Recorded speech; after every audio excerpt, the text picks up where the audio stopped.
Welcome, flip clock fans, to this raw video. Just a video with minimal processing. Just to share something with you as I'm going along during my flip clock day. If you get yourself into this situation, something major's happened. And very rarely do I get in a situation like this. And I thought, well, this would be a good time to kind of go over a few things of how a flip clock works, or in specifically how this flip clock mechanism works. Because there are a lot of differences, but it does give you kind of an overview of how maybe some of your flip clock mechanisms are working. Why I'm in this mess is because, let's see if I got this right, the hours wasn't turning on this clock. Now, there's a lot of, I've got lithium grease on here, is what you're seeing. So right here, this plastic had broke off, and I've got this epoxied in here. I'm hoping it's going to hold. And I've got some lithium grease on here because an axle's going to go through here. I want it to be nice and smooth. And so we're just going to take a look at things, how this kind of goes back together. I will not be able to complete it. I started to put it together. I see it's going to be difficult.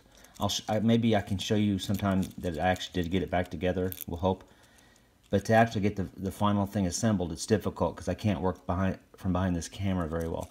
But I just thought this is kind of neat. This is your hours cage, as you can see. You see you've got each little individual tab here.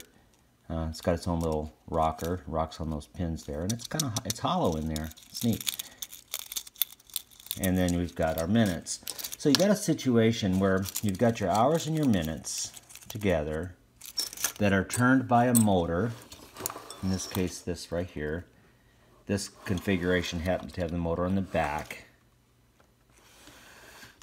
So it's turned by a single spindle on that motor there, single gear there, I should say. And it's going to impact at least this, what we'll call an axle, that goes through these two numbers. But somehow it's got to make the hours flip at a certain rate and the minutes flip at a different rate. So I'm going to show you how this clock accomplishes that. So you've got other things going on here that's not that important right now for our purposes. This up here is the sleep mechanism. We're not going to go into that right now. It's interesting in its own right, but we're not going to mess with that. This here, at some point, is going to turn your alarm. It's going to turn your alarm wheel. This part of it is going to turn your time. You can see that plastic gear there. There's a missing gear. I'm going to show you that in a second. This gear is where the motor impacts. So the gear that's missing is going to start turning this as well. That has, again, that's nothing here. This is what we're looking at. So I've got to get this back together. The gear that's missing is here. Now you'll see that the gear has a flattened area that's going to match this axle. So that's the tricky part when I get that in there, is to get that so that locks the gear motion into that axle and will turn this axle at this specified rate. So we'll start here. Now at some point I'm going to need to get this in here. I might as well get it in here now, or try to anyway. So I'm going to just throw it in there. That gearing there, that gear there, is going to impact right here. So that as this turns, it turns this at a certain rate based on the gearing. I can see it's turning that larger gear, that brass gear, which is turning this brass post. And you notice this here, it's got a cutout, so it's going to be turning that post. That post matches your hours. That part I had to fix. So you can see those two would mate in there, so that the turning of this gear train here and here controls the hours. When you see that the gear also, this locks the axle in, we talked about with the flat part, so that axle is going to turn based on the gear train of this and this. It doesn't have any relation to this. That's for the hours. But the same motion turns both, you see. So this is going to turn the axle at a certain rate, which is going to turn the axle, which is going to turn the minutes. Now I'm going to show you why does it turn the minutes and not why doesn't the axle turn the hours too, since the axle goes through there. And that's what's kind of interesting, and I'll show you that, hopefully, in less than an hour. Okay, so in this case, we have to start with our alarm wheel. Now every clock's different, but you're going to get some similarities. You know, when you turn your alarm, you get a clackety clack. In this case, it's really nicely set up for me here. I've got the spring and what we'll call the clacker, and all I have to do is to make sure that gets on the inside of the wheel, because there's grooves on the inside of the wheel. Not there, that's gearing, but right here. That gearing impacts here, this wheel, which again, if we go back here, I told you that, and there it is on this side, that this is going to set your alarm, this is going to set your time. So you can see this, will turn that gear, which will turn on this gear, and then those outside things are not gears, they're just things to hold the clock in place, or the alarm wheel in place, and it gives us that clackety clack sound. All right. So you just got to push this. This happens to be easy, relatively easy. Again, I apologize if I fumble around. It's hard to look through a camera and do this. So there's our clackety clack. Now, we'll try to get this gear lined up. I may have to cut the video because it just takes some time, and it's hard when I'm looking through a viewfinder. This is the other part of the clock mechanism, still connected to the clock.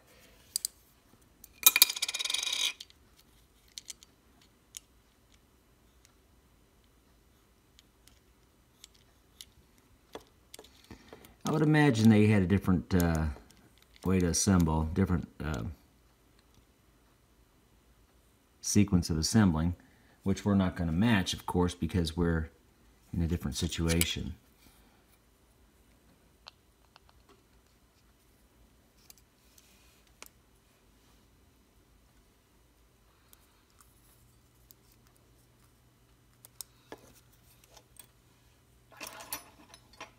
So I've got to get my axle up in there. It'd be great if I did it in one shot. Make it look like I know what I'm doing here.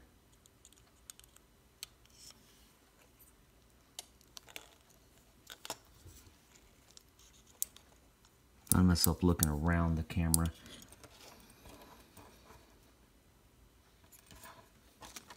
Okay.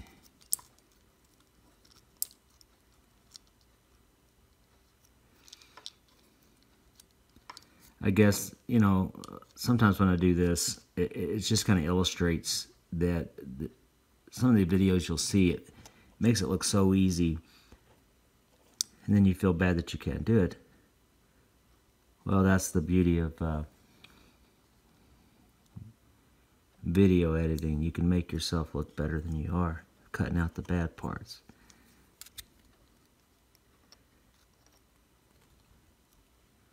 So you can see the trouble I'm having is I can't really spot the flat spot very well. So I'm just trying to get lucky. There, got it. Okay, so it got in there. You see that? So that's the gear that's going to be turned. That's the gear that's going to be turned by the motor, which turns this wheel, which turns that wheel, which is turning my axle. You'll notice also it turns that brass thing right there. Well, that's your time setter knob. So what you don't know is that when your clock is running, that time setter knob is actually spinning around and around too. In this case, it's locked in. Now as it turns, it also is turning this gear. Remember, that has nothing to do with the minutes or the axle necessarily. It's just going to turn that brass wheel. Now see, for the third time I get to put this back in here. Okay. Alright, now what we've got next is, this is the, my cat has been up here, and I apologize for that. I got a white-haired cat.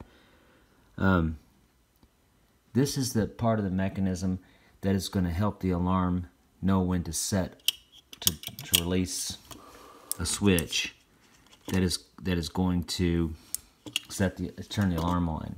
So those ramps there will drop into those holes at a specified time. Now the coolest thing about this clock is that on some of the other mechanisms, you've got to sit there and get that all lined up exactly right and get the gears meshed just right, so that otherwise your clock's going to go off on the wrong time. This one has a bigger post and a smaller post that's going to fit right into my hours exactly. So they've already configured that to already be set correctly for your alarm. That's going to save me a lot of time and trouble. So this thing normally will be out like this until it slides and drops in. As the time advances, it'll drop into place, which will move in a switch which will set your alarm off. Now there's going to be some spring action going on here. I cannot believe I still have this spring. I've dropped this mechanism a couple times, and some of these aren't cat hairs, they're just fibers. I've got to get this place clean. Alright. Again, here's my hours. I'm aiming down inside of there. There's going to be those brass little points that's going to mesh with that.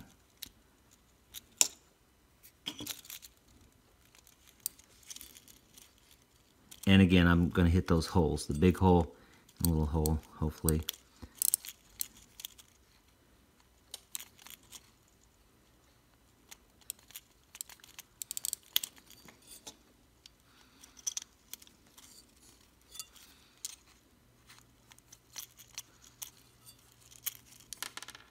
There goes my gear. So that's what I'm talking about, where I let that post come out. So see, there, it's in now. Now it's in. Okay, so now you can see the hours are in, and the hours are now locked to that big brat, the biggest, looks like a quarter. It's now the hours are locked into that. But the problem is, of course, I've lost the gearing here. So maybe my sequence should have been to do this first, to get it locked in first, then get my gear on. I don't know. Again, this may go long, so I may have to cut this video. Or, if it's too boring for you, just go on to the next one. Yes, I'm talking about you. You're making me look bad with all your hairs.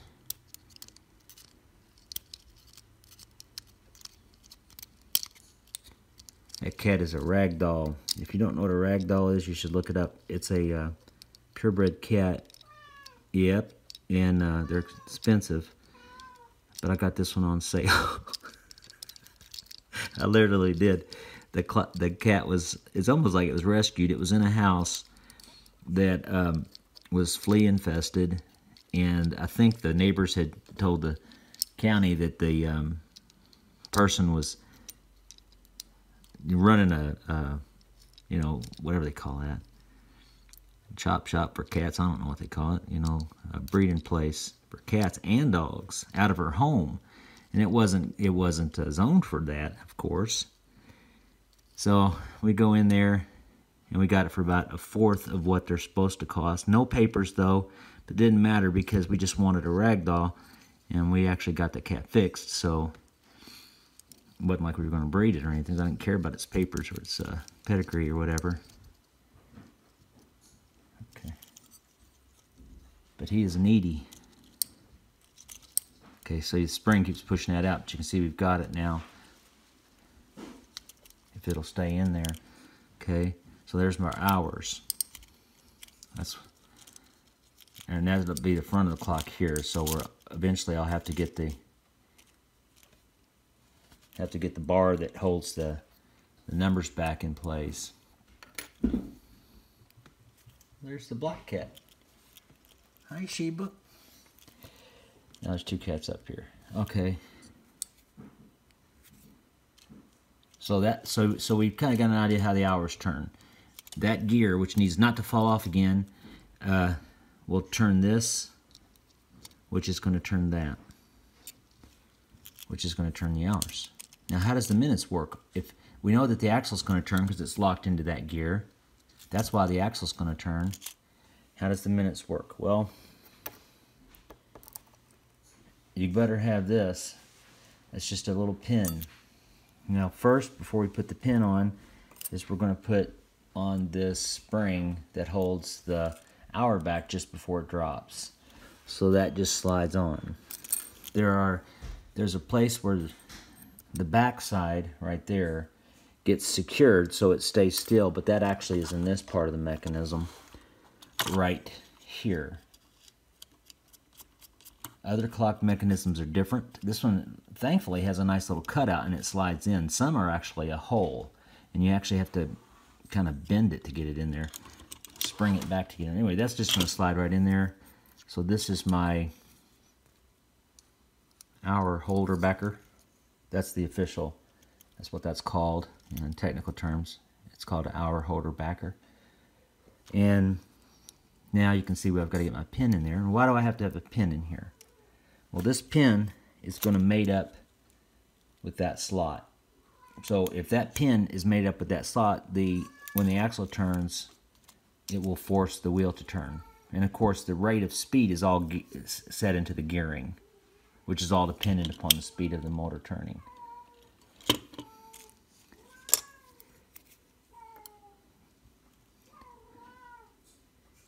Yeah, we hear ya. That's S'more. That's the ragdoll meowing at Sheba, which is some kind of breed cat. That's our downstairs cat, which normally isn't up here. Yeah.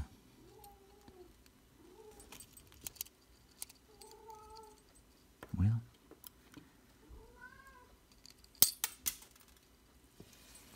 you see what I'm saying? That thing is flying.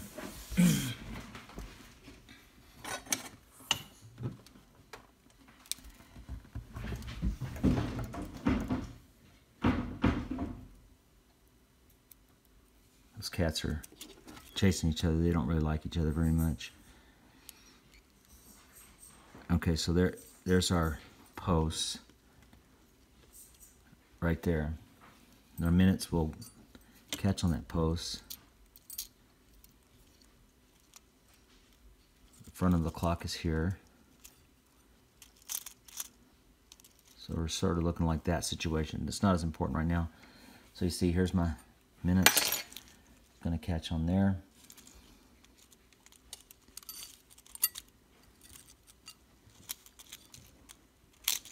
There, it did it.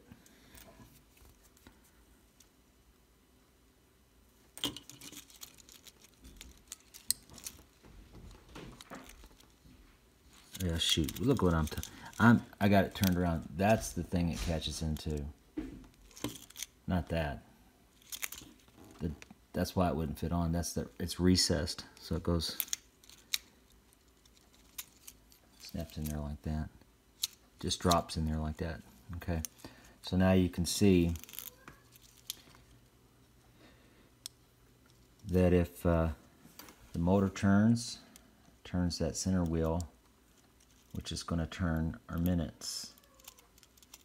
Remember, we've got a flip bar up here that's missing, so it's turning my minutes, but at the same time, it's turning my hours.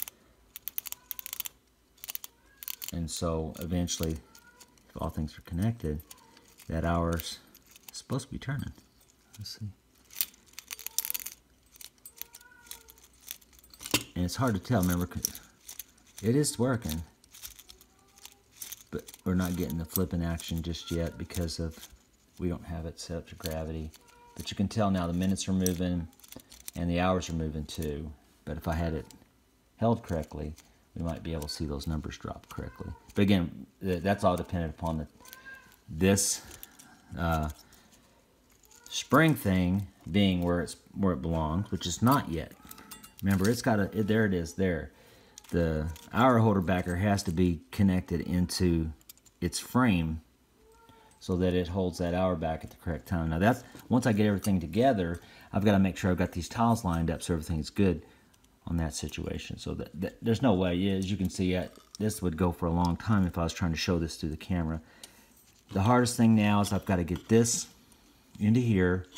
This part right here, that goes up against this little plate we talked about that has the ramps and it has the spring on it. So when that plate is allowed to drop in, it's going to move. It's going to end up moving this plate in the back.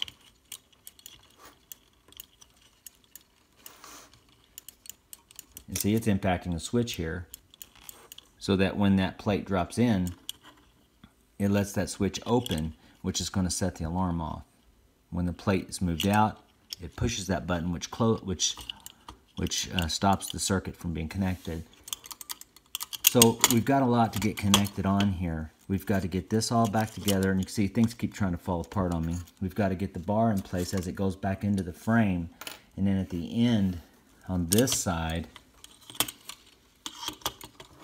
this post here, or axle, what I've been calling, will have to have its washer put on, and then its moon clip put on, which is a very small moon clip. And they're just anytime I squeeze that improperly, it doesn't just fall, it jumps. So that's what's going to happen now. So that's how this flip clock mechanism works. You can see how the gearing is set up to flip both the hours and the minutes with the same motor, same motion, with just separate gearing. And that's how it accomplishes it. And I thought that was kind of neat, something neat to look at. And depending on how this day goes, I might add in at the end to show that I actually got it back together or not. We'll see. Well, I hope this was interesting to somebody who's stuck in the house and can't go anywhere. What else is there to do but watch somebody fumble around with the flip clock? Well, thanks for watching.